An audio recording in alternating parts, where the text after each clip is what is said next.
Hola a todos, hoy nos ponemos la gabardina de detectives de la historia para investigar uno de los casos más complejos y, la verdad, más importantes del siglo XX, el colapso de la República de Weimar.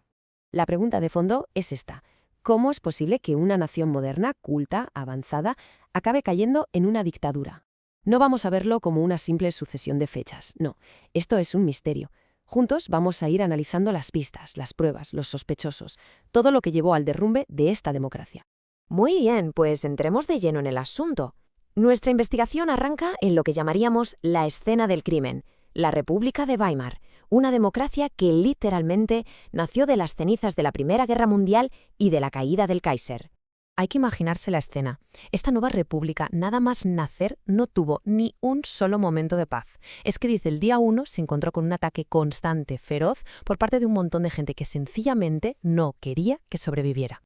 A ver, para que nos hagamos una idea, la política de la época era como una guerra de comentarios en redes sociales, pero a lo bestia y escala nacional. Por un lado, tenías a la extrema izquierda con la revolución espartaquista, que decía que el gobierno era demasiado blando, demasiado moderado. Y por el otro, a la derecha conservadora, que lo veía todo como una traición por haber firmado el Tratado de Versalles. Con este nivel de polarización, gobernar era, vamos, casi imposible. Pasamos ahora a la siguiente tanda de pistas, porque si el asedio político no era suficiente, la economía estaba a puntito de estallar por los aires. Y claro, eso fue el combustible perfecto para que el descontento se disparase. Aquí tenemos un concepto clave, de esos que hay que subrayar en los apuntes porque siempre cae en el examen. Las reparaciones de guerra. Dicho de forma sencilla, fue una factura gigantesca que los ganadores de la guerra le pasaron a Alemania. Y esta deuda, ojo, fue la raíz de casi todos los problemas económicos que vinieron después. Y claro, esto nos lleva directos a un círculo vicioso económico de manual. Para pagar esa deuda brutal, al gobierno no se le ocurrió otra cosa que encender la máquina de imprimir billetes a tope. El resultado, la hiperinflación. Es como si de repente todo el dinero que tienes ahorrado en un videojuego de un día para otro no valiese absolutamente para nada. La clase media vio cómo los ahorros de toda una vida se esfumaban. La rabia, como es lógico, empezó a crecer por todas partes. Y cuando parecía que la cosa no podía ir peor, llegó 1929, el año de la Gran Depresión Mundial. Este fue ya el golpe de gracia, la puntilla para la frágil economía alemana. La poquísima estabilidad que se había conseguido con mucho esfuerzo se hizo añicos. Con la política rota y la economía por los suelos, tenemos el caldo de cultivo perfecto. Y es aquí cuando entra en escena nuestro principal sospechoso en esta investigación, Adolf Hitler y su partido, que hasta ese momento, pues la verdad, no le importaba a casi nadie. A ver, es muy importante entender que Hitler y los nazis no aparecieron de la nada como una fuerza arrolladora. Durante los años 20 eran un grupo totalmente marginal.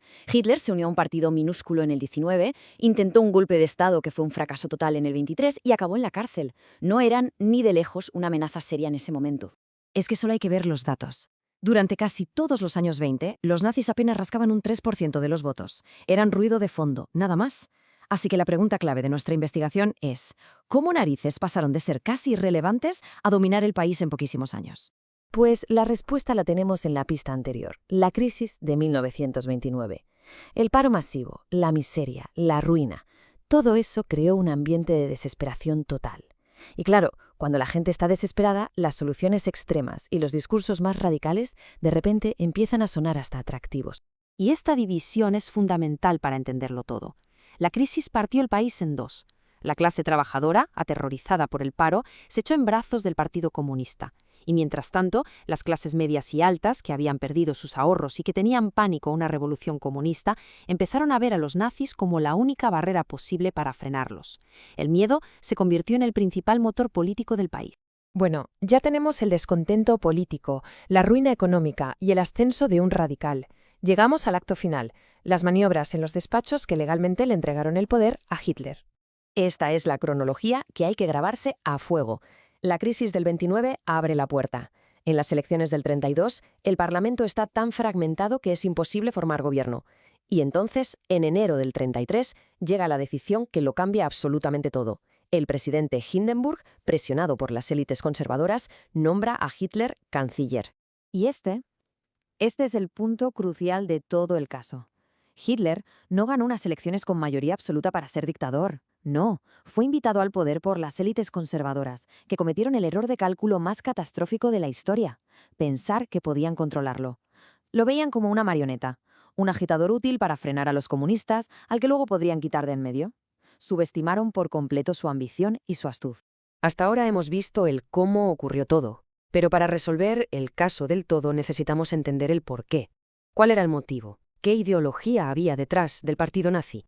Pues los pilares de su ideología eran en realidad muy sencillos y muy directos. Primero, un racismo extremo, que culpaba a los judíos de todos los males de Alemania. Eran el chivo expiatorio perfecto. Segundo, la creencia en la superioridad de una supuesta raza aria, lo que les daba, según ellos, derecho a dominar a los demás. Y tercero, la teoría del espacio vital, que no era más que la excusa ideológica para su plan de conquista militar por toda Europa. Y así cerramos nuestra investigación. Hemos examinado todas las pistas, la polarización, la crisis económica y, sobre todo, el miedo. El miedo que permitió que una ideología de odio se colara por las grietas de una democracia muy debilitada. La pregunta final ya no es sobre el pasado, sino sobre el presente. ¿Qué podemos aprender de este caso para proteger nuestras propias democracias hoy en día? Ahí queda la reflexión.